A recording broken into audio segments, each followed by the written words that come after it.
स्वयंपाकात स्वादाची जान, डीएम मसाले तुमच्या घराची शान. छत्रपती शासन महिला गृह उद्योग कबनूर इचलकरंजी घेऊन येत आहेत अस्सल परंपरेची मराठमोळी चव म्हणजेच डीएम मसाले. मटन मसाला, चिकन मसाला, धणे पावडर, गरम मसाला, बिर्याणी मसाला, तिखट चवदार मसाले आणि चटणी म्हणजेच डीएम मसाले.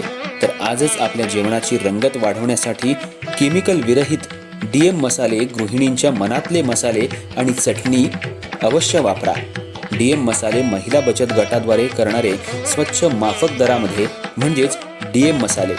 संपर्क दिव्याताई मगदूम, मोबाईल 91 30 80 22 55.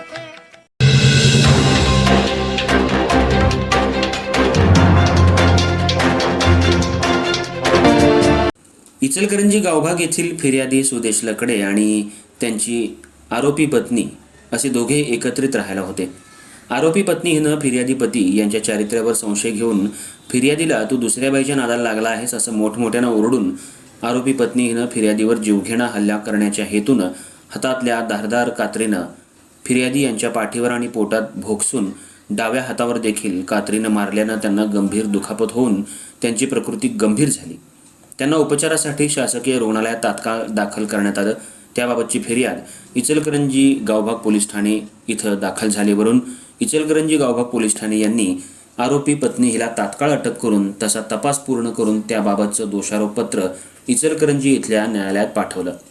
यावेळी आरोपीच्या वतीनं ॲडव्होकेट शाहनवाज राज पटेल, ॲडव्होकेट लाजिम मुजावर यांनी काम पाहिलं. पोलिसांनी दाखल केलेल्या दोषारोपपत्राप्रमाणे खटल्याची सुनावणी आरोपी यांच्या विरुद्ध न्यायालयात सुरू झाली. या प्रकरणी न्यायालयात फिर्यादी यांच्यासह पंच, पोलीस, तपासी अंमलदार आणि इतर अन्य साक्षीदार यांच्या साक्षी नोंदवण्यात आल्या.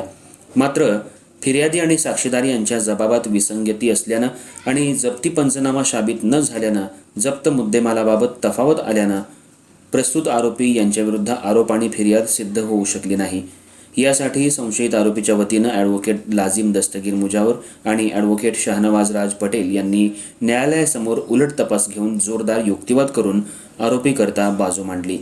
कोर्टासमोरील पुरावा आणि खटल्यातील संदिग्धता तसंच संशयितांविरोधात पुरावा साबित न झाल्यानं संशयित आरोपीची न्यायालयानं सबळ पुराव्याअभावी निर्दोष मुक्तता केलेली आहे.